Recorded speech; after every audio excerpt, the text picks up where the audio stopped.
Bueno, bienvenida al seminario de lectura de Nancy Fraser.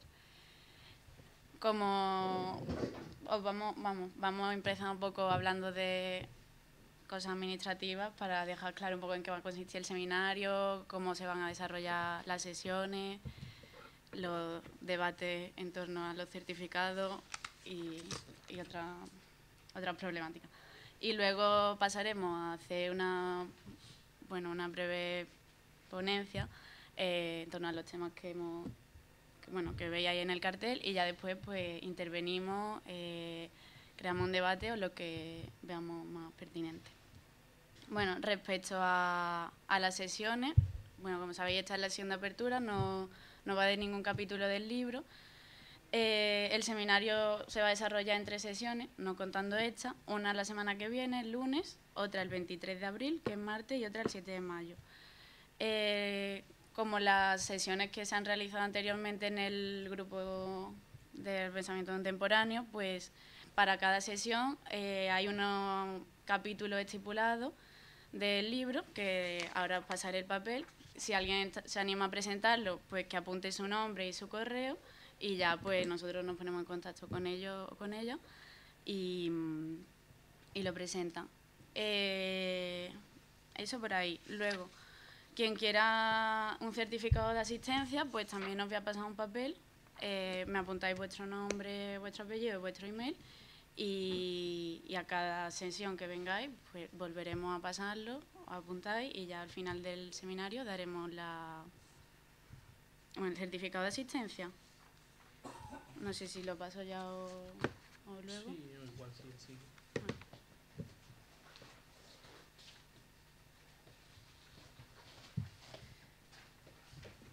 Y bueno, eso es un poco el funcionamiento del seminario. El libro que vamos a tratar es Capitalismo Caníbal, de Nancy Fraser, es un libro muy nuevo. No lo tenemos en PDF, pero sí que tenemos como una relación de cada capítulo con otros artículos que ha publicado la autora. Yo lo tengo en inglés, si a alguien no le importa leer en inglés, pues lo podemos pasar. Y nada, un poco eso. No sé si... Vale. Bueno, buenas tardes.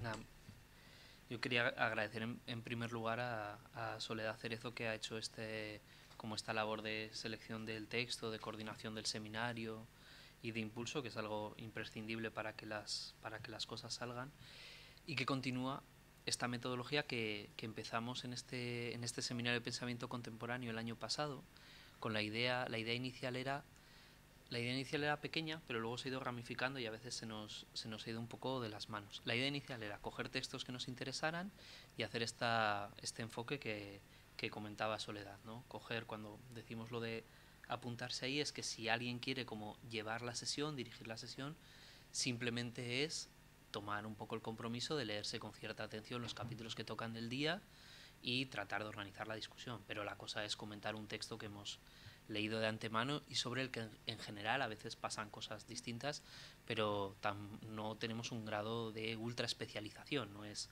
algo así como una clase, ni mucho menos un examen, ni nada así, sino más bien un trabajo horizontal. Ese es un poco el método general. Lo hicimos el año pasado, empezamos con la sociedad punitiva de Foucault, que está por ahí. Pablo López hizo la conferencia final del seminario. Lo hicimos también, aparte de alguna conferencia suelta, lo hemos vuelto a hacer este año con la ontología política de Martin Heidegger, de este texto de Bourdieu. Y luego también hemos hecho de repente algunas otras cosas. Por ejemplo, los días 8 y 9 de mayo de este año vamos a organizar, al hilo de el congreso que conmemora los 40 años de la muerte de Foucault, que es un congreso grande en la Complutense a inicios de junio. Hay actividades no paralelas, sino un poco satélites de eso, que se hacen en distintos sitios. La que proponíamos aquí era un seminario sobre todo centrado en tecnologías políticas de gobierno de la incertidumbre. Creo que lo titulamos así, pero que, básicamente admite bastante margen de tratamiento de asuntos en la órbita Foucaultiana. Eso va a ser el 8 y 9 de mayo, veréis como carteles, informaciones y cosas. Si habéis presentado alguna comunicación, pues tendréis una intervención más activa, y si no, pues también habilitaremos las formas de poder discutir grande. Nuestro planteamiento con el workshop es que no sean mesas redondas de 5 minutos por persona, como si esto fuera el pasapalabra de la filosofía política, sino que sea algo más en lo que se pueda participar con cierto tiempo y discutir. Y la verdad que las comunicaciones que han llegado me molan bastante y creo que lo vamos a pasar bastante bien ahí. Entonces esto es un poco lo que hacemos en el seminario, la posibilidad de apuntaros para recibir correos, actualizaciones de las cosas que vamos haciendo está en esa hoja y os tenemos informados e informadas. Creo que con esto podemos pasar al contenido, ¿no? Vale. Igual ahora sí, para que no te despiste tanto, sí que cierro la puerta. Vale.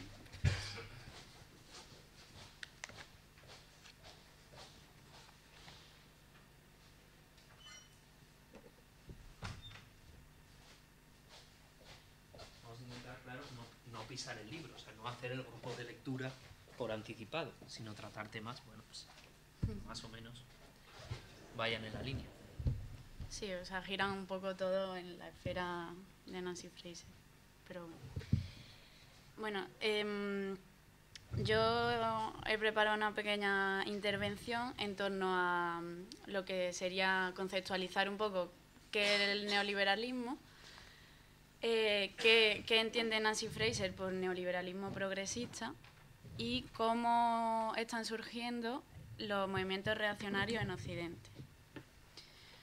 Entonces esta investigación puede abrirse cuestionando precisamente cuestionando precisamente por qué la forma actual de capitalismo es neoliberalismo, por qué es esencialmente contradictoria y por qué convivimos en nuestros parlamentos con el surgimiento de movimientos reaccionarios que parecen querer volver atrás en todas las demandas sociales que habíamos conseguido y acabar con la democracia.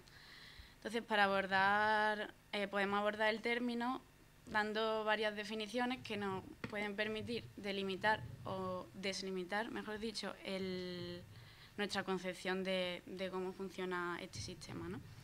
El neoliberalismo, tal como se piensa en su inicio, con autores fundamentales como Hayek, Milton Friedman o algunos, incluso los ordoliberales de la Escuela de Friburgo, pues un paquete de medidas políticas de privatización de la propiedad privada y sus servicios que busca reducir el Estado social, desregular el mercado, etc. Desde el neomarxismo pues sí que se habla de toda esa serie de ataques al estado del bienestar keynesiano y al socialismo de Estado. Pero bueno, nos hace falta ir más allá porque el neoliberalismo está muy lejos de poder reducirse a un acto de fe en la naturalidad del mercado. Como si existiera algo así como un intercambio natural en el mercado, ¿no? Foucault, en El nacimiento de la política, pues habla del neoliberalismo como una nueva racionalidad cuya envergadura va mucho más allá de ser meras políticas económicas de empoderamiento del capital. Él habla de una forma de gubernamentalidad donde se gobiernan todas las esferas de la existencia y así el sujeto de intercambio de necesidad y satisfacción del capitalismo clásico pues pasa a ser un sujeto de competición y de ampliación de capital hasta convertirse incluso en capital humano. O sea, el neoliberalismo va a generar un cierto tipo de relaciones sociales, de manera de vivir y de subjetividades. De hecho, Thatcher dijo, bueno, tenía como una premisa, ¿no? El método, el neoliberalismo, el objetivo es como llegar al alma de las personas. O sea, se pone en juego pues toda una dimensión de nuestra existencia y nos obliga a vivir en un mundo de la competición generalizada y todo lo que esto trae consigo, ¿no? O sea, el mercado al final no valida incluso la acción humana y es de donde emerge todo lo que es todo un espacio normativo, de donde va a emerger pues la normatividad social que irradia pues, a todas las dimensiones de la vida.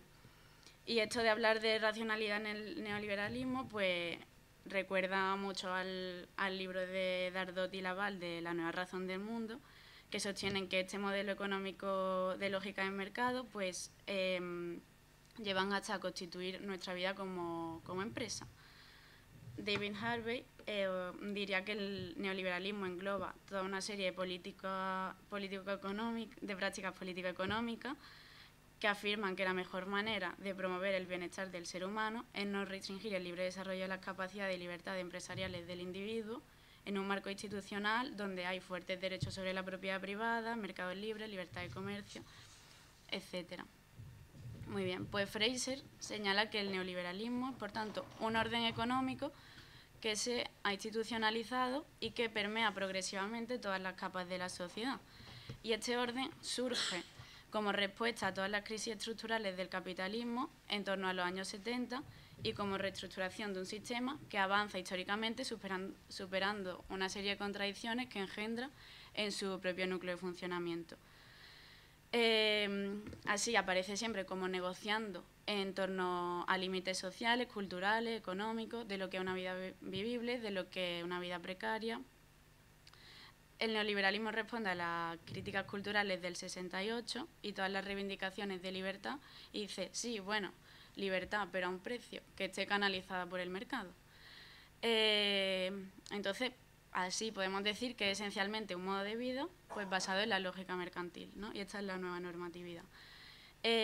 Fraser pues, va a mostrar que el capitalismo es incapaz de funcionar si no es instalando en sí mismo una serie de contradicciones. Estas contradicciones pues, van desde la forma en que trata los problemas de la ecología, la crisis de los cuidados y la tensión entre el trabajo productivo y reproductivo, hasta las formas de entender el papel del Estado, el límite hasta dónde puede intervenir, la forma en que mercantiliza el dinero, las formas de endeudamiento que acompaña al sujeto toda su vida, etc. Villacaña nos dirá en su libro El neoliberalismo como teología política que, bueno, que el neoliberalismo se articula como una respuesta a los problemas de legitimación del capitalismo tardío que plantea Habermas. Es como la pérdida de legitimidad de las administraciones públicas y de los estados frente a los valores sociales. O sea, ya no habría ninguna motivación de que hacer lo que el Estado demanda que hagamos nos va a dar un futuro digno. Entonces, hay una especie de huida hacia adelante que no se hace poniendo límites, sino desdibujándolo. Si Habermas hubiera dicho que habría que solventar el problema con solidez, precisamente el neoliberalismo como que pasa por encima y empieza a canibalizar todo lo que le rodea. Entonces, en resumen, vemos como el neoliberalismo no es meramente un sistema socioeconómico, sino que es un sistema social, cultural y un modo de vida que se maquilla como un régimen meramente económico, pero que en el fondo permea y precariza todas las capas de la sociedad, funcionando en base a contradicciones. Que todo este tema de las contradicciones lo explica Fraser en su libro, así que ya hablaremos en la próxima sesión. Bien, pues esto es el neoliberalismo. ¿Qué es el neoliberalismo progresista? Porque podrían parecer términos enfrentados, tal como el sentido común nos hace pensar el progresismo. Bien, parece que el neoliberalismo es imposible de criticar porque absorbe todas las críticas que se le hacen. Esto es una idea muy de Zizek, pero en el sentido de la crítica se articula o la rebelión como un valor en alza, porque nos permite moldear una imagen de partido como mucho más abierto. Entonces, ¿desde dónde emerge la crítica? Bien, pues Fraser ejemplifica el neoliberalismo progresista en la figura de Clinton. Frente a los movimientos conservadores o neorreaccionarios de la derecha, que estarían más representados por Trump, aunque los dos pueden seguir el mismo registro. Con Clinton lo que se produce es un enlace extraño entre el funcionamiento devastador y arrasador del mercado y los movimientos sociales más mainstream del feminismo, el ecologismo. En España pues sería el PSOE. Y por parte del mundo empresarial, pues todo este capitalismo simbólico y cognitivo lo representan Hollywood, Silicon Valley, Wall Street. Entonces, ¿qué es el neoliberalismo progresista? Pues es la unión de prácticas neoliberales capitalistas con la unión de prácticas progresistas. No tiene mucha pérdida. Entonces, son políticas que bajo el eslogan de progresismo no dejan de perpetuar medidas liberales que eventualmente van a destruir las vidas de las clases obreras más empobrecidas y que a la vez corroen la vida de la clase media. hay una cierta visión sobre el reconocimiento y la redistribución, combinado con un programa económico de expropiación y de una política de reconocimiento que se basa en la meritocracia. Claro que este reconocimiento pasa solo por empoderar a una parte de las minorías que fueran merecedoras de estar en el mismo puesto que los hombres blancos heterosexuales. Así, cuando el feminismo defiende la ruptura del techo del cristal, sabía que debajo de ese techo solo podían estar ciertas mujeres con un capital social, cultural, de una raza que ya estaba predefinida. Entonces, leo una cita de Fraser que muestra perfectamente en qué consiste esto. El neoliberalismo esconde sus saqueos bajo un velo encantador y carismático, invocando la crítica feminista al salario del bienestar, promete la liberación mediante el trabajo asalariado al servicio del capital. La idea feminista impregnan claramente la experiencia de los cuadros femeninos de las clases medias profesionales decididas a romper el techo de cristal. Igualmente, sin embargo, prestan un mayor significado y un argumento moral a las luchas cotidianas de millones de trabajadoras temporales, a tiempo parcial, trabajadoras de servicios mal remunerados, empleadas domésticas, trabajadoras del sexo, migrantes, trabajadoras de zonas de libre comercio y solicitantes de microcrédito, que no solo buscan ingreso y seguridad, no solo buscan romper un techo de cristal, sino que también buscan dignidad, mejora de su propia situación y liberación frente a la autoridad tradicional, etc.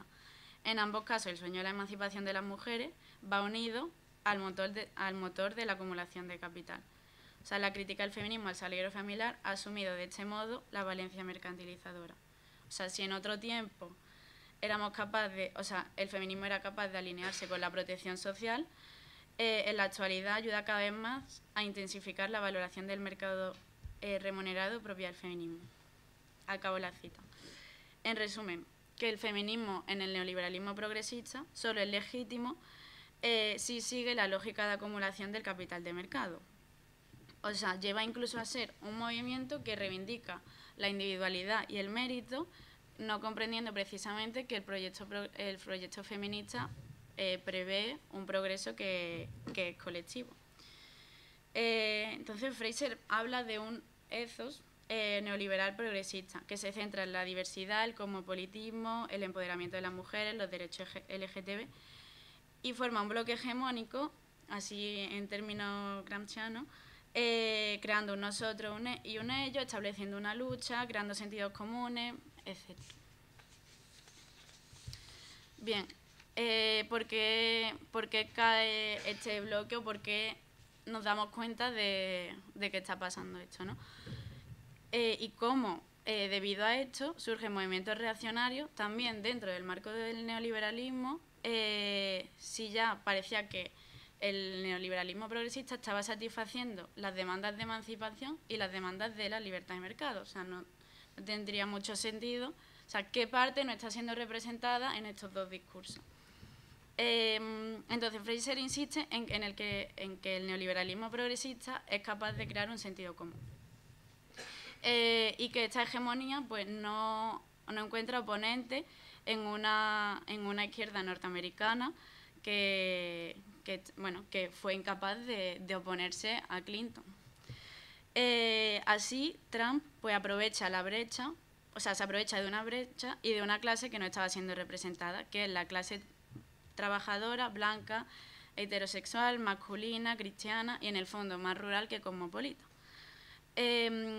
Apela a esa parte del pueblo con sus demandas proteccionistas y un discurso nacionalista que en el fondo encubría todo tipo de homofobia, transfobia, racismo, xenofobia, misoginia.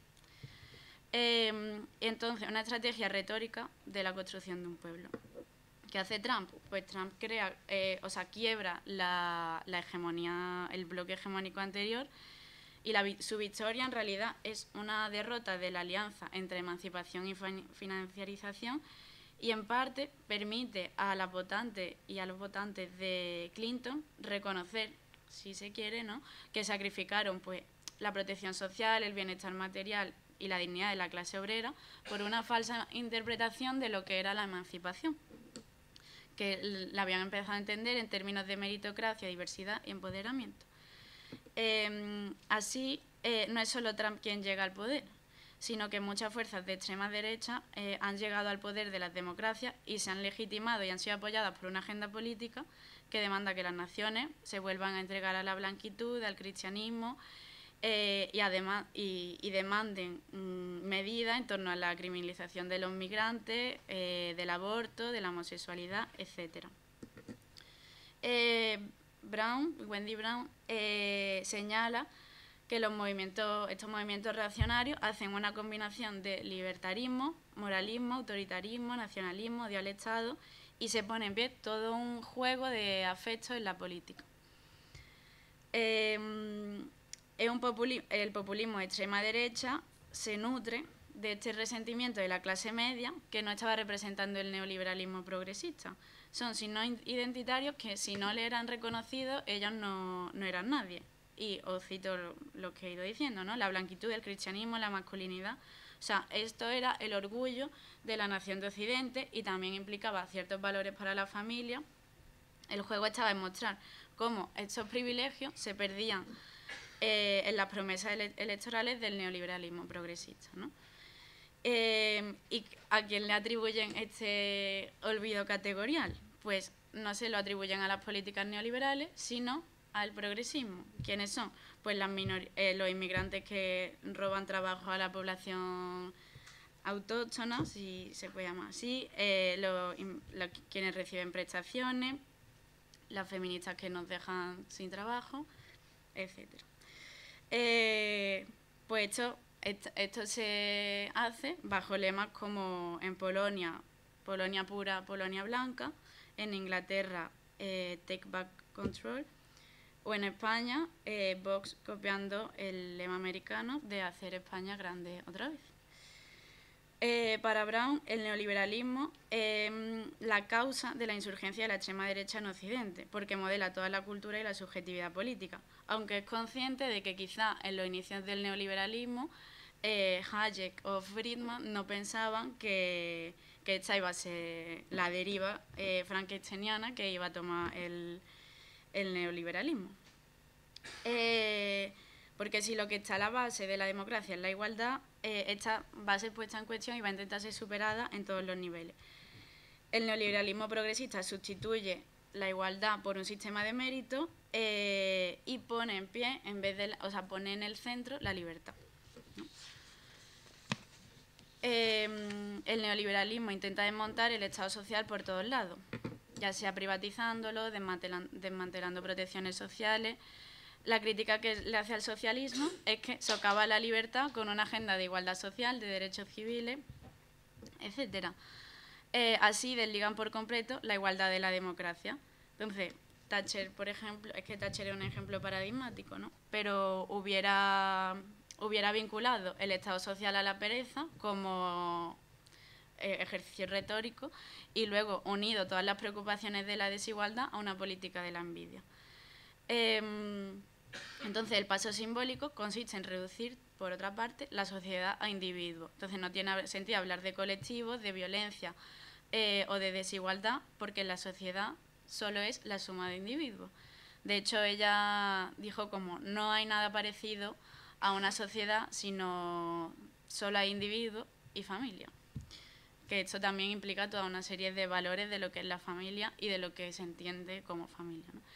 La racionalidad neoliberal hace desaparecer todas las jerarquías sociales y una reivindicación desde un lenguaje que no sea el suyo propio, pues es imposible.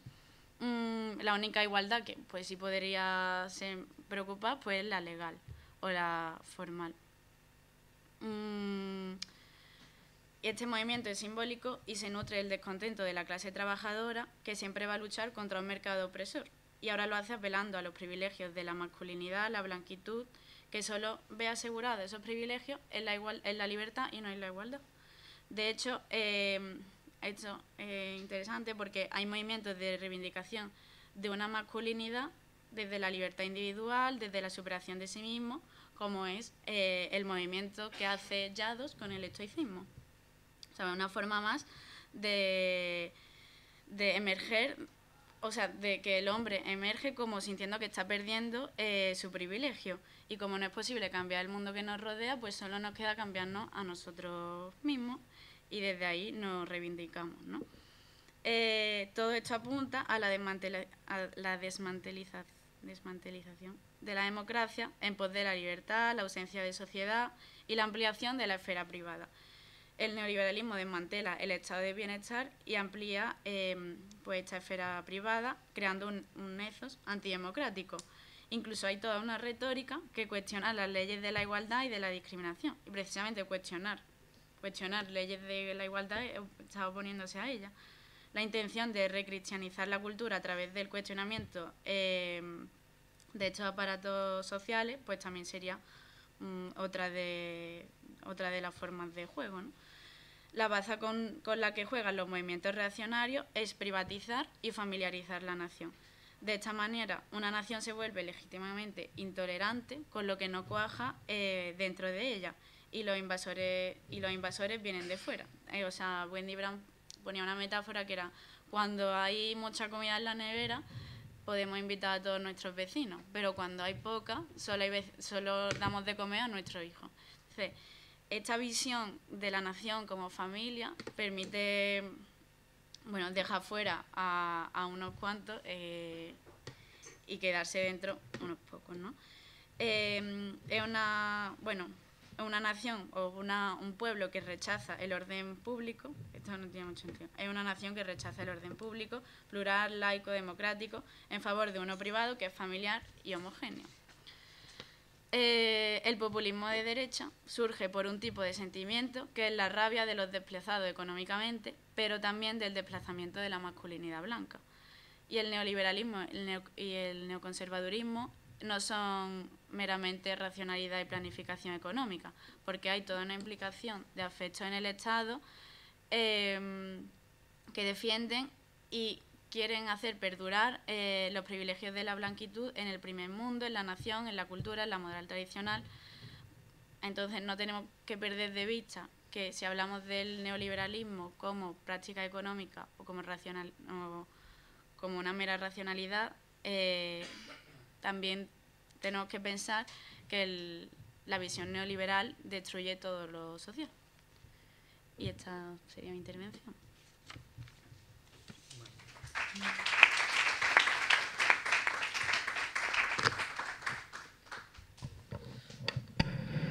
Muy bien, pues vamos, muchas gracias. A ver si consigo como enlazar algunas de las cosas que ha ido levantando Soledad sobre el pensamiento de Fraser, que yo creo que ha hecho este esfuerzo por hacerlo funcionar como un pensamiento analítico sobre el presente, que creo que es una de las cosas que más que a mí siempre más me ha traído de esta autora, que es un poco una mezcla, diríamos, entre un esfuerzo por sistematizar la teoría crítica, pero renovarla siempre haciéndola funcionar en contraste con la realidad política, ¿no? Creo que es muy evidente que no hay algo así como un gran sistema filosófico que se hace funcionar contra viento y marea, sino más bien algunas herramientas conceptuales que se van adaptando según va evolucionando también las políticas que triunfan, los enfoques culturales que van haciéndose fuertes.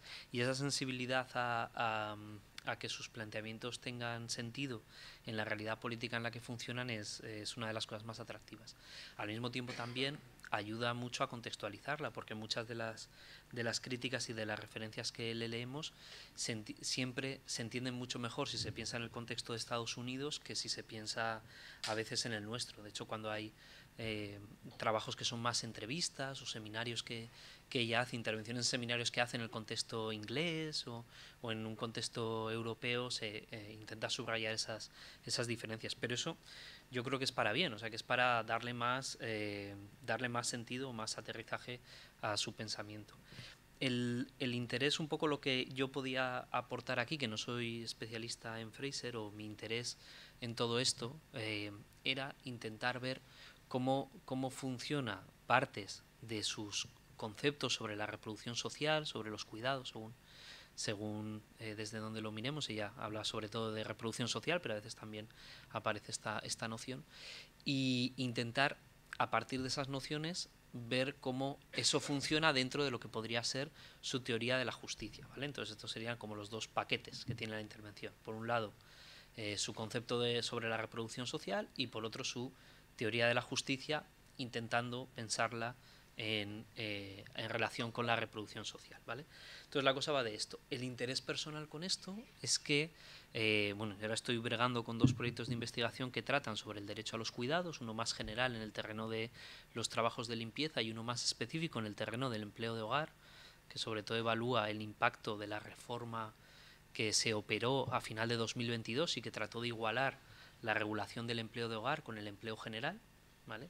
Esto se entiende porque yo en realidad vengo más bien de la filosofía del derecho y de la sociología jurídica, donde utilizamos la filosofía política o las teorías de la justicia, etcétera, cuando sale bien, para explicar el funcionamiento de normas concretas, de entramados institucionales o de prácticas culturales relacionadas con el derecho, ¿no? Entonces siempre el objetivo, si sale bien, insisto, es relacionar cuestiones generales con el funcionamiento, pues, de normas concretas, de prácticas concretas institucionales, de tribunales, de la administración, de las personas, etcétera.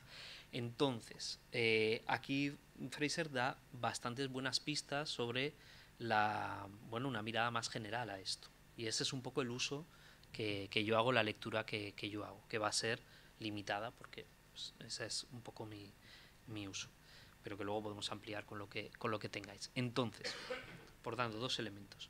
El enfoque teórico que ella hace sobre la reproducción social y luego la teoría de la justicia.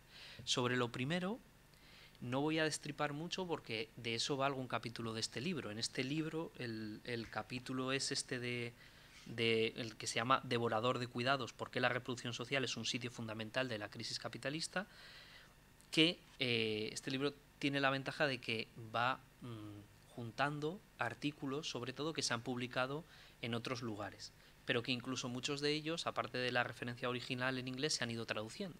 Muchos de ellos se han traducido, específicamente se tradujo en la New Left Review en su edición en español en 2016 en uno que se llama Las contradicciones del capital y los cuidados. Volvió a aparecer esta traducción en el compendio que tiene una intención similar a este, que hizo Traficantes del Sueños en el 20, que se llama Los talleres ocultos del capital, que además, como todos los libros de Traficantes del Sueños, está accesible online si lo queréis mirar. Entonces, no se trata de destripar el capítulo porque eso va en el grupo de lectura, pero sí algún elemento de su perspectiva sobre la reproducción social que luego retomamos en la teoría de la justicia.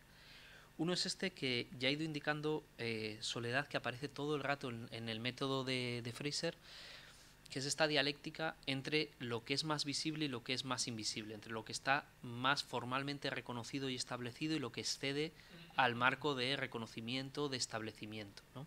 Que es, de nuevo, un problema que enseguida veremos en su teoría de la justicia con la cuestión de la escala, del marco de comprensión de aquello que analicemos. En el trabajo de cuidados esto se da clásicamente en la distinción entre la explotación y la expropiación. La explotación es como la dinámica formal que se atribuye normalmente a la relación laboral formal, legal, en la que hay explotación en la medida en que el trabajo que se paga es menos que el valor que se produce, pero siempre está la otra parte. Esa es la idea que en el libro de Traficantes se llama talleres ocultos, o sea, la idea de la expropiación, es decir, la relación que no está formalizada, que no está legalizada y que implica una extracción de valor, si se quiere, más salvaje, más desregulada. Estas dos cosas siempre aparecen. Cuanto más invisibilizada es la relación, cuanto menos central es en la perspectiva del capitalismo la relación, más hay de expropiación y menos hay de explotación. Y cada una de estas dinámicas, cada uno de estos niveles tiene sus propias cuitas, digamos, ¿no? Entonces, en el terreno de los cuidados, pues la expropiación es la contratación de un trabajo de cuidados para cuidar dependientes. La expropiación tendría más que ver en todo el trabajo de cuidados no remunerado, no visibilizado, que hace funcionar las cosas en el día a día. Esto siempre en una escala, todo el rato pensemos, de visibilidad e invisibilidad, entre el funcionamiento del capitalismo visible, central, toda esta cuestión de las materias primas con el capital, con el trabajo, mercancía, etcétera, y el contraste de esto, que es normalmente lo que se identifica como el funcionamiento de la economía, de la política relacionada con esto, etcétera, y el sistema capitalista ampliado, todo lo demás que hace que eso funcione y que en la perspectiva de Fraser compone el sistema capitalista, no son elementos auxiliares, la reproducción social, el tratamiento de la naturaleza, la cuestión racial o cualquiera de esas otras cuestiones que interseccionan no son auxilios de la producción ni fabril, ni de servicios, ni económica, sino que son parte constitutiva de eso. Entonces siempre lo que se enfoca y lo que queda fuera de foco. En su tratamiento de los cuidados, esto es de los regímenes de reproducción social, esto es una cosa como muy conocida, ella va recorriendo pues básicamente 3 grandes regímenes, el que sería más propiamente liberal inicial, que se basa en la internalización del trabajo entre las familias, trabajo femenino no remunerado, no reconocido, etcétera. El régimen welfarista, que es este que Soledad ha apuntado, del salario familiar, un salario, iba a decir un gran salario, pero tampoco hay que ser demasiado nostálgicos en eso, ligado a determinadas protecciones sociales y mucho trabajo reproductivo, sobre todo, de nuevo, internalizado a las familias y externalizado en los servicios públicos estatales, que empiezan a compartir un poco ese trabajo. Y también elemento comunitario, etcétera. Y el modelo más contemporáneo de, aquí ya depende cómo lo queramos llamar, pongamos de mercantilización del trabajo reproductivo. Paso sobre todo por cuestiones ambivalentes siempre en Fraser funciona muy bien esta dialéctica entre la emancipación y la obligación, el paso normalmente a tener la necesidad o la voluntad, depende, hay esa tensión, 2 proveedores o 2 ingresos salariales por hogar, el hueco que eso abre en términos de reproducción social y la estrategia de cubrir ese hueco, pues ya según modelos, intensificando el trabajo interno, pero también mucho externalizando ese trabajo en una relación mercantil que pueda venir de fuera. Esto es contratar el trabajo doméstico, el trabajo de cuidados, pero también, dice Fraser, contratar el trabajo de cuidados, por ejemplo, a través del agujero que dejan el deterioro de los servicios públicos. En este esquema, el seguro privado de sanidad que tienes que sacar porque el funcionamiento de la sanidad pública no permite un cuidado adecuado, entraría también en esa idea de mercantilización del trabajo de reproducción. Los elementos de los servicios públicos forman parte también de ese entramado de reproducción social. Vale. Estos tres modelos que, como sabemos, también están muy contextualizados según el ambiente. Esto es una extensión de los gloriosos días que hemos vivido, ¿no? por otros medios. Vale. Por ejemplo, en esto el contexto español es especialmente acelerado, porque si nosotros vemos los datos de actividad femenina, es decir, del porcentaje de mujeres que están en disposición de trabajar en relación con la población general, vemos una aceleración enorme de estos datos en los últimos muy pocos años. O sea, si por tener, y no va a haber más números en la intervención, pero por tener un número en la cabeza, si en el 95 teníamos una tasa, o sea, si en el 80, en los años 80, al inicio de los 80 tenemos una tasa de activación femenina de 27, que significa que solamente el 27% de la población femenina está en disposición de trabajar, en el 95 ya es del 36%, y en 2011, que es donde se da el gran salto, inicios en este periodo entre el 95 y el 2011, ya es del 53%. Y hoy, en muchos tramos de edad, es en la práctica equivalente con el de los hombres. Luego está el salto, la brecha después de la maternidad, que también es muy comentada, y la tasa de actividad, si estáis un poco bregadas en el asunto, también sabéis que no lo dice todo, porque también hay que hablar de qué tipo de intensidad laboral hay ahí. Pero bueno. En este modelo, el enfoque de Fraser se centra mucho en esta idea que también subrayaba Soledad de la crisis, en esta idea de la crisis, en en la mirada de Fraser sobre el funcionamiento del régimen capitalista, cuando tú sacas el foco de la escala más visible de la producción aislada, lo que se ve es una tendencia del modelo de organización a la crisis, porque todos los elementos que se ponen a jugar para el funcionamiento del sistema, cuando se ven desde una perspectiva ampliada, no son suficientes. No se renuevan los recursos de la naturaleza como se consumen, no se renuevan los recursos biofísicos de la reproducción social como se consumen, etcétera, etcétera. Y eso introduce una dinámica siempre de crisis en la manera en que está organizado el sistema. Esta noción de crisis, esto lo vamos a poder discutir, al mismo tiempo es muy problemática, porque funciona un poco entre lo descriptivo y lo normativo, lo especulativo. Parece que el hecho de que haya esta crisis parece que hace insostenible el funcionamiento del sistema, cuando se podría discutir que en muchos puntos es justamente este déficit y este juego político a partir del déficit, de la carencia, de la escasez, del agotamiento, el que hace políticamente viables los regímenes. Pero esto es un tema que se nos va un poco más allá. En todo caso, a lo que hay que estar siempre en esta idea de crisis es a esto que he comentado, del funcionamiento ampliado del sistema y de la sistematicidad de todas las relaciones que se establecen ahí. Es decir, no podemos ver el asunto de la reproducción social como un asunto desligado de la dimensión colonial y racializada del trabajo, ni de la organización en relaciones jerárquicas globales de la producción de los distintos espacios. Y no podemos verla, desde luego, fuera de la explotación de los recursos naturales o de la dimensión planetaria o más estrictamente biofísica. Todo el rato hay que conectar estas dimensiones, ¿no? Pero bueno, con estos elementos tendríamos un mapa inicial de la cuestión de la reproducción social. Luego, pues en estos capítulos hay muchos más detalles.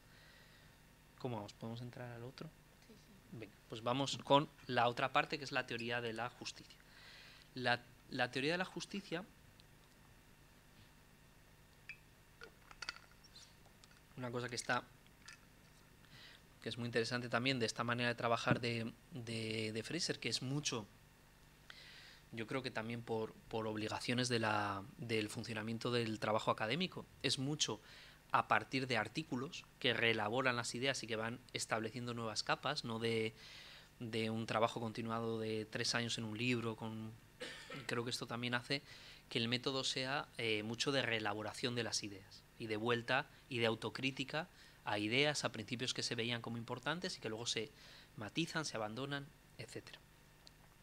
Estas nociones de la teoría de la justicia, sobre todo, están estructuradas en los diversos artículos recogidos en este libro de escalas de justicia, que justamente hace alusión a esta idea de la escala como una noción principal para medir la justicia, en el doble sentido que esto tiene en inglés entre la balanza, que ha sido la forma equilibrada de entender siempre la justicia distributiva, y la escala en el sentido del mapa, en el que entender la justicia desde una perspectiva un poco más amplia, elevando o dando un paso atrás en términos de reflexividad para establecer la crítica, ¿vale?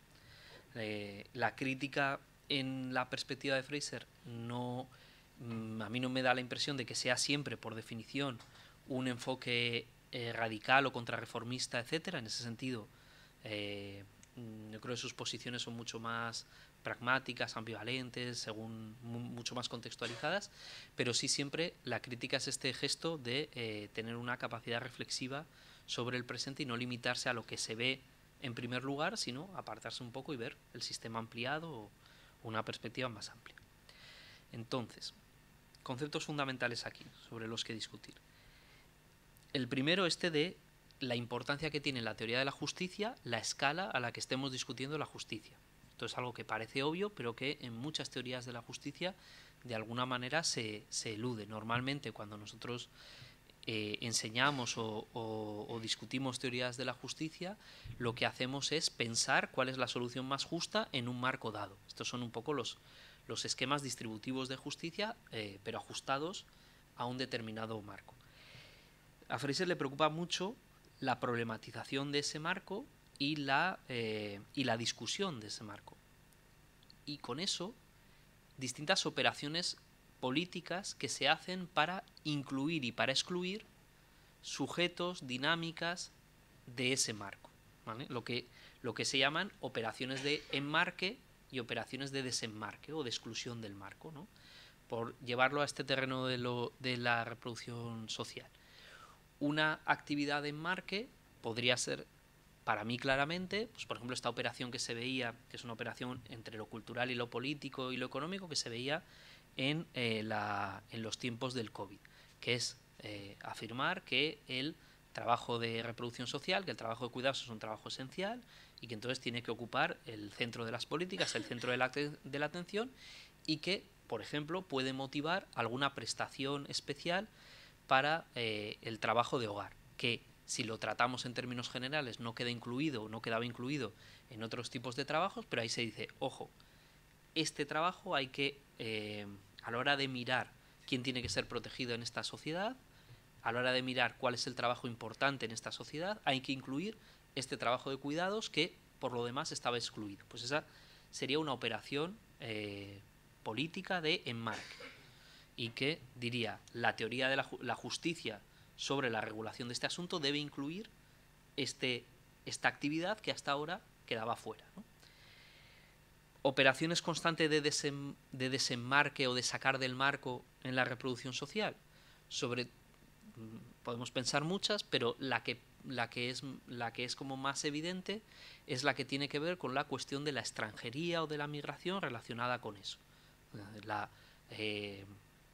La posibilidad de no meter en el balance, no subir a la balanza de lo que se considera justo o injusto, el fenómeno migratorio global, las cadenas de cuidados o las necesidades de cuidados que las personas dejan atrás o que intentan incorporar en sus flujos migratorios. Por ejemplo, cuando se hace una regulación que son muy frecuentes en las políticas migratorias contemporáneas, de decir, necesitamos enfermeras para que vengan a cuidar a nuestras poblaciones envejecidas, pero ahí acaba la cosa, porque no pueden seguirlas sus familias, o sea, no pueden venir sus personas dependientes mayores o sus hermanas o sus hijos, según el caso, pues estamos haciendo esa labor de desenmarque, estamos acotando, hasta aquí llega la extensión de la ciudadanía, lo que pretendemos incluir, y esa otra actividad de cuidados queda fuera, no es algo que metamos en el balance sobre lo que es justo, lo que es injusto, lo que merece reconocimiento y no lo merece. Podemos pensar muchos ejemplos de esto. Por ejemplo, con el turismo suele pasar esto. No solemos encuadrar en los costes del turismo toda la actividad de cuidados necesaria para tenerlo en marcha, y tampoco pues los costes ecológicos, etc. Suele ser una operación frecuente de desenmarque. Prestar tanta atención a la cuestión del marco, en términos de teoría de la justicia, lleva a establecer como dos tipos de discusiones sobre lo justo. Unas discusiones de primer orden, que serían las clásicas en la teoría distributiva, es decir, pues por ejemplo en términos de reproducción social, cómo estamos distribuyendo en este hogar el uso de los tiempos, quién está haciendo qué, cuánto tiempo le está dedicando, qué atención requiere esa tarea, qué implicaciones, etc. Pero dentro de somos una familia, esto es un hogar, un determinado marco. Estas discusiones, Fraser no dice que no sean importantes, estas discusiones son obviamente muy importantes, muy políticas, muy todo lo que se quiera. Pero ahí ya hay que sumar, si problematizamos el marco, siempre discusiones meta o discusiones de segundo orden o de segundo nivel, que dicen, bueno, pues ¿qué está pasando aquí más allá de lo que hemos enfocado en primer lugar? Es decir, por ejemplo, en este reparto que nos hacemos de los tiempos de trabajo, cuando hay un déficit, ¿qué hacemos con ese déficit? ¿Lo subcontratamos? ¿A quién lo subcontratamos? ¿En qué condiciones?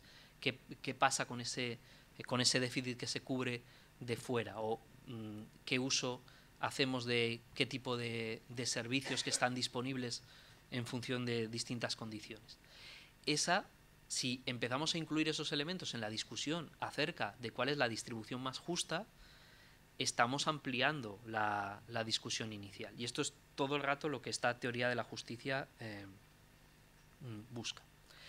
Por tanto, en esta teoría de la justicia hay un elemento que introduce mucha complejidad, que es la problematización del marco, y luego el otro elemento de la escala, y luego el otro elemento de complejidad es esta comprensión que ella tiene de la noción de justicia, siempre tridimensional o compuesta por tres conceptos, o trilateral, ¿no?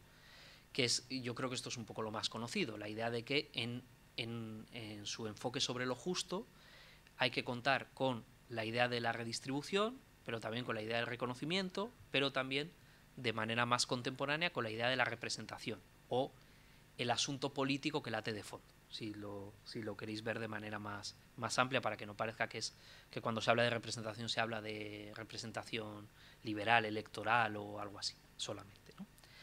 Entonces, esta triada en la forma de integrar la noción de justicia pues introduce bastante complejidad, porque la gracia es que ninguna de esas tres dimensiones de la justicia puede reducir las demás del todo.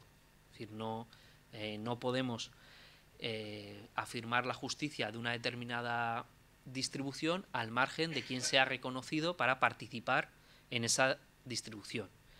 Y no podemos, que esta es un poco la idea de la crítica al neoliberalismo raso o neoliberalismo progresista, no podemos afirmar la justicia de un determinado régimen de reconocimiento si no tenemos en cuenta cómo se redistribuye después entre los individuos reconocidos. Y es más, cómo afectan, cómo se interrelacionan esos distintos conceptos. Es decir, de qué manera, qué sentido tiene para la distribución la cuestión del reconocimiento. No hay que tampoco ser muy avispado para entender que la limitación del reconocimiento de determinados sujetos, su depreciación simbólica, digamos, o su jerarquización social en términos de reconocimiento, tiene mucho que ver con que se les paguen salarios más bajos, que su acceso a los servicios sea más dificultosa, que sufran medidas de vigilancia más intensa, tengan menos libertades, etcétera, ¿no? O sea, yo creo que si se ven empíricamente las dos dimensiones, se ve muy bien cómo están relacionadas, ¿vale? Por hacer... ¿Cuánto llevamos más o menos? Ahora ya sí que... Vale. Por hacer un poco bajar un poco a cada uno de estas tres dimensiones y ver cómo funcionan. Simplificando mucho, la idea de la redistribución sería el qué de la justicia, la idea del reconocimiento sería el quién de la justicia, y la idea de la representación sería la parte más como esencialmente política del cómo de todo esto, ¿no? Entonces, bueno, la noción del qué yo creo que se entiende bastante bien, bastante fácil. Para pensar por qué esta noción del qué no es suficiente, Fraser vuelve mucho al ejemplo de cómo funciona el salario familiar. Pero nosotros lo podemos pensar en lo contemporáneo, con cómo funcionan las políticas familiares o de protección de la familia y de la infancia en Polonia, que es igual no es el tema de discusión sobre el que más pensáis cotidianamente, pero que es significativo de este modelo. ¿Cuál es si se analiza el problema del salario familiar o de las políticas sociales polacas, que si tú lo miras en el Family Care Capital de la Comisión Europea, hay dinero, o sea que hay 12.000 euros por niño, hay unas rentas de más o menos 300 euros por niño año, y una cantidad de recursos movilizados que no es pequeña en el favorecimiento de la maternidad y de la paternidad. No están estratificadas en ese sentido por género. ¿Cuál es el problema del salario familiar o de esto? Si tú lo limitas a un problema en términos del qué, la única discusión es si debería ser mayor el salario familiar o mayor las prestaciones. El problema se lleva más bien, o el problema lo vemos aflorar en términos de el quién, ¿no? ¿Qué tipo de sujetos producen una organización de la reproducción social de este tipo? ¿Qué tipo de subjetividades familiares, de crianza, etcétera, se producen ahí, y qué efecto tienen en ese sentido a largo plazo en términos de justicia, de adecuación o de sujeción de determinados perfiles culturales, de género, etc. Bien, pasamos entonces a la cuestión de el quién. La cuestión del quién en la reproducción social, yo creo que sobre todo la podemos enfocar en esta dimensión articulada que tiene con el qué, con la redistribución. La cuestión del reconocimiento aquí la podemos enfocar en distintas cuestiones que aparecen. Por ejemplo, esto se ve cuando no podemos reducir el trabajo de reproducción social solamente a un cálculo cuantitativo de cantidad de horas trabajadas en el cuidado. Cuando se empiezan a incluir esas dimensiones cualitativas de la atención, de la carga mental, etcétera, ¿no? Esto que, por ejemplo, Cristian Marazzi explicaba en este libro sobre el sitio de los calcetines, ese saber acumulado, pero también personificado, encargado, en parte como poder, en parte como carga, que permite saber dónde están los calcetines, dónde está el calcetín ese que solamente tu madre encuentra, ¿no? Pues eso no es una cuestión del tiempo dedicado a sacar el calcetín, no se agota en el tiempo dedicado a sacar el calcetín del cajón, sino que va más allá y determina diferentes posiciones en relación con la reproducción social. Y lo mismo, aquí se ve muy claramente cómo la cuestión de la ciudadanía se mezcla con la cuestión de la posición en la reproducción social. Si se cruza la cuestión de la ciudadanía de la extranjería con la cuestión del trabajo de cuidados, se identifica que determinadas poblaciones no pueden trabajar legalmente en el sistema de cuidados y empiezan, con ello vinculado a ellos también, los problemas de redistribución. No es los salarios en el terreno de los cuidados no formalizados, porque no hay permisos de trabajo, porque no hay reconocimiento de ciudadanía, son peores condiciones salariales que otros, ¿no? Bueno, pues ahí se ve cómo se cruzan todo el rato esto. Yo creo que esto no significa exactamente que, porque aquí hay mucho, a raíz de las discusiones de Fraser con Honneth, con Butler, queda la idea de que para Fraser esto del reconocimiento sería un problema que debería ceder ante la cuestión de la redistribución, y no es exactamente así. Justo lo que no puede pasar es lo contrario. Ninguna de las dimensiones de la justicia puede absorber el resto, dejándolas solo como cuestiones auxiliares, ¿no? Del tipo, bueno, aquí lo importante es pagar bien el cuidado, en qué posición simbólica se haga o qué implique eso para la sujeción es lo de menos, o quién decida eso es lo de menos. Lo importante es solo dar relevancia a alguna de las tres dimensiones como la dimensión principal de justicia y hacer de las otras dimensiones auxiliares o subsidiarias a cualquiera de ellas.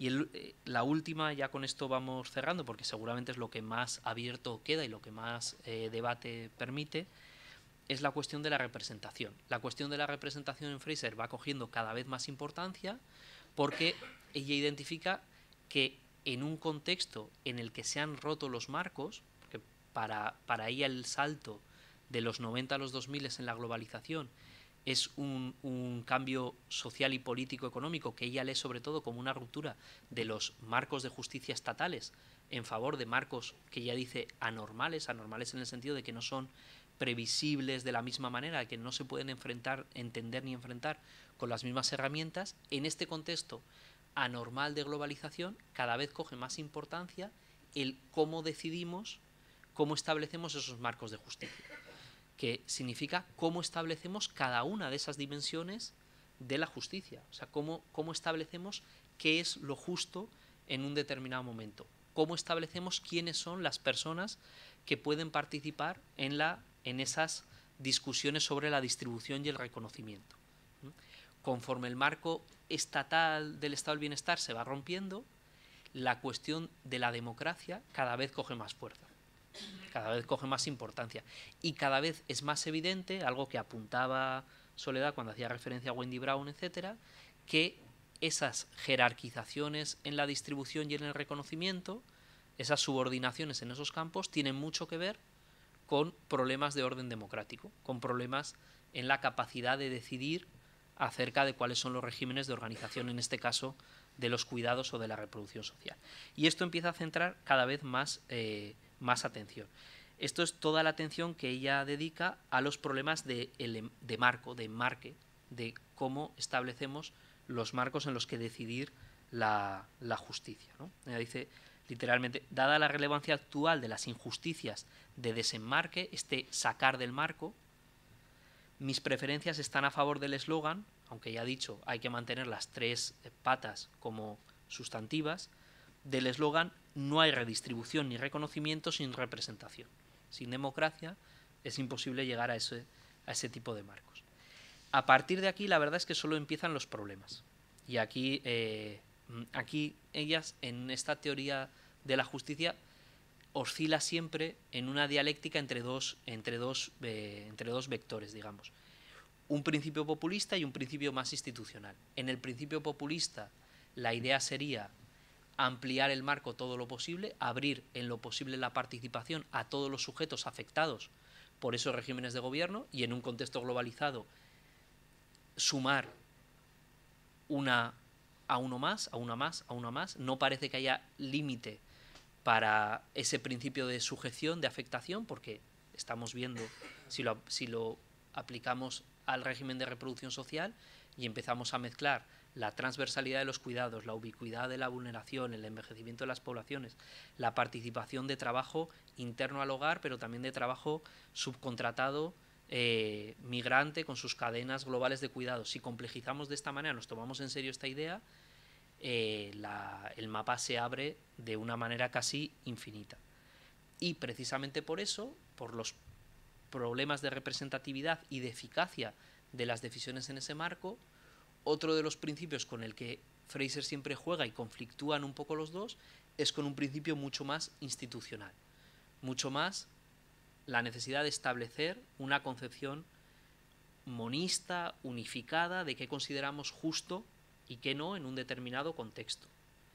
Establecer sistemas de decisión más o menos objetivos, quiere decir intercambiables y aprensibles por todo sujeto, de qué se considera justo y no en ese contexto. Establecer las instituciones donde pueda hacerse eso de una manera previsible y abierta.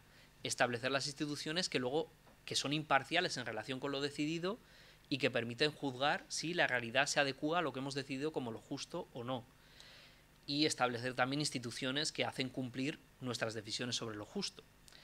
Claro, este es un camino mucho menos abierto. Este es un camino en el que las exclusiones son mucho más evidentes todo el rato. Pero al menos Fraser dice lo que hay que tener claro es saber más o menos democráticamente dónde estamos poniendo la barrera que estamos excluyendo. No darlo por hecho e invisibilizarlo. En esta dialéctica es un poco en la que estamos, cuando se proponen este tipo de miradas de investigación, como vamos a ver lo que ha pasado con los cambios regulativos que se han operado en tales aspectos del Real Decreto 1620-2011 y en el Estatuto de los Trabajadores, lo que estamos haciendo obviamente es centrar mucho la cuestión de la justicia a un terreno muy acotado que sabemos que tiene sus exclusiones, pero que al mismo tiempo opera efectos donde estas discusiones se ponen en juego de manera real. Cuando ampliamos mucho más el marco, pues estamos siendo más atendiendo mejor a ese principio de representación, pero quizá con problemas de eficacia o de establecer unas reglas cognoscibles y que podamos manejar.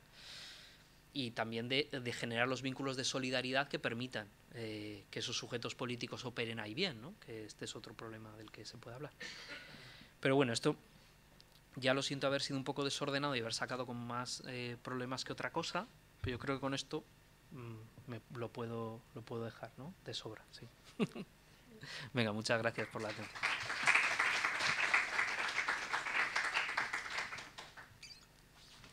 Bueno, si tenéis alguna intervención que queráis hacer. O sea, solo quiero daros las gracias por haber hecho el seminario, además que me parece que es un libro que abre más discusiones.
No, sí, sí, sí, mientras también la gente se anima. Yo creo que esto está, o sea, creo que se nota igual como más en las entrevistas o en esto que hemos comentado de los seminarios, cuando se, confrontada con otras realidades distintas, los análisis cambian, sí, sí.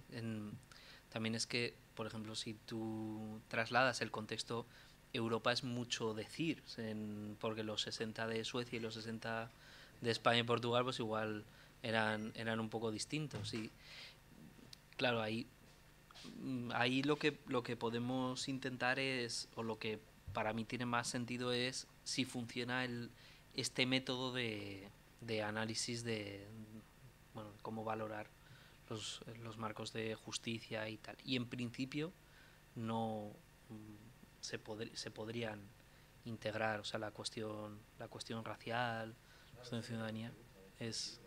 Que parece que ha leído al capitalismo fósil de Andreas Mann, que ha leído el capitalismo social, o ha leído el capitalismo Bore, y responden a todo ese tipo de influencias y establece las discusiones. Vamos, yo leí el libro porque Soledad me incitó en inglés, ¿no? Yo lo disfruté mucho, pero me parece eso que muy interesante porque por todas las discusiones que no parece que sea un libro acabado, ¿no? Y eso a mí me gustó mucho.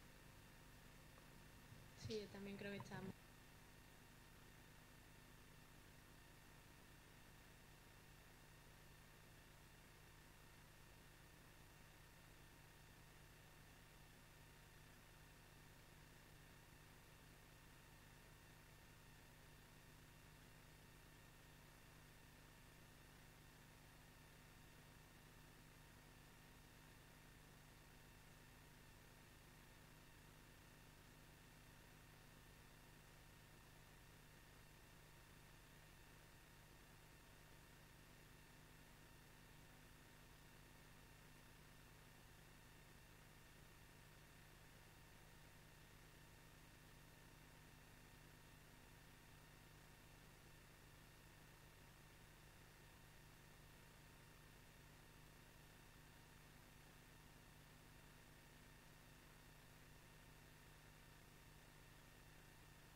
Sí, sí. Por ejemplo, no, o sea, no diría que o sea, que ella analice críticamente las necesidades de cuidados o la sujeción de ese sujeto dependiente como un problema. Yo creo que en relación con eso es menos crítica de dar un paso y decir, bueno, estas necesidades de cuidado, qué son, de qué manera se configuran también. Creo que el problema es más cómo se atienden, pero dando por sentado que existen. Igual si nos metiéramos más a fondo, ahí habría, ¿no?, un poco más de lío. Y yo creo que esa es un abordaje en ese sentido menos crítico, o sea, que acepta más la definición de que existen, o sea, de que el funcionamiento del sistema requiere como un combustible de reproducción social que se puede matizar, o sea, que se puede discutir mucho el marco, pero que en general yo no veo que haya muchos planteamientos de meterse en ese nivel o preguntarse mucho qué tipo de sujetos también cuidados y cuidadores está generando, sino más bien como determinados sujetos que están asignados a esa posición de ese trabajo están incluidos de una manera injusta en esa distribución y en ese tratamiento, que es un poco otro tipo de abordaje como más general, creo. Y en lo que sí que veo más continuidad, ¿no? Creo que esto sí que se ve, por ejemplo, cuando ella hace la evolución de los sistemas, en eso como sí que hay una perspectiva bastante dialéctica en la evolución, sí que hay mucha más ambivalencia. O sea, no, de hecho, un poco la crítica al feminismo liberal viene también por ahí. O sea, es un poco lo que comentaba con el paso del salario familiar a la mercantilización de los cuidados.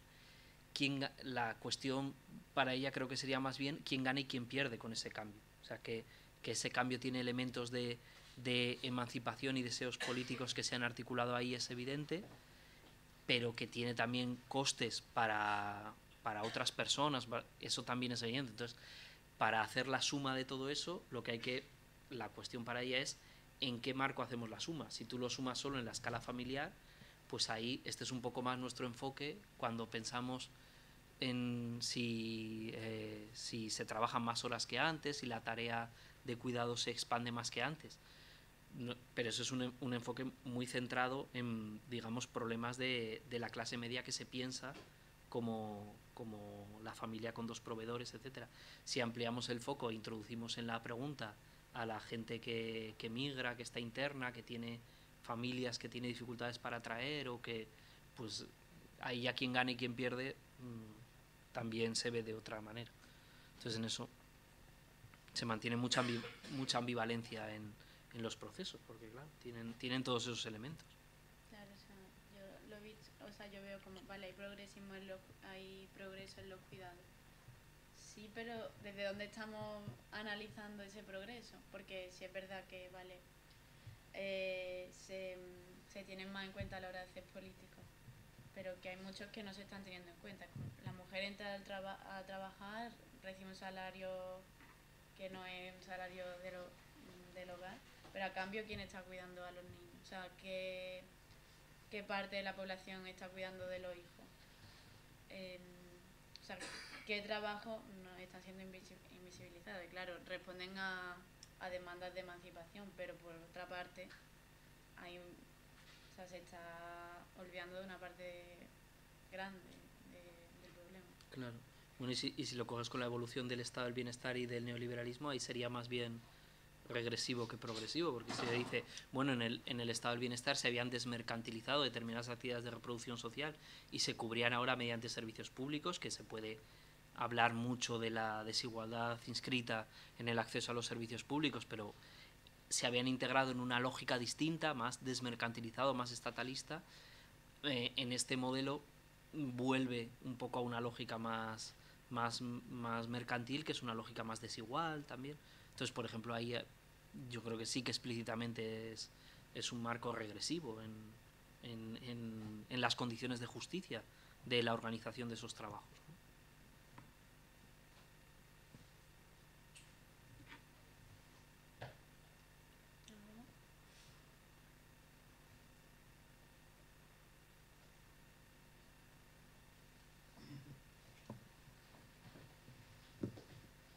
Nos hemos hecho la 1h30 ya, o sea que 1h20, que no hay que... ¿Terminamos ya? Nos guardamos un minuto para la siguiente sección, ¿no? Desde luego. Si no, ya va a ser abrir el libro. Claro, si nos ponemos a Sí, debate serio. yo creo que he destripado bastante, me hace un poco así, pero bueno. Vale, pues lo dejamos, ¿no? Sí. Muchas gracias por venir a atender todo esto.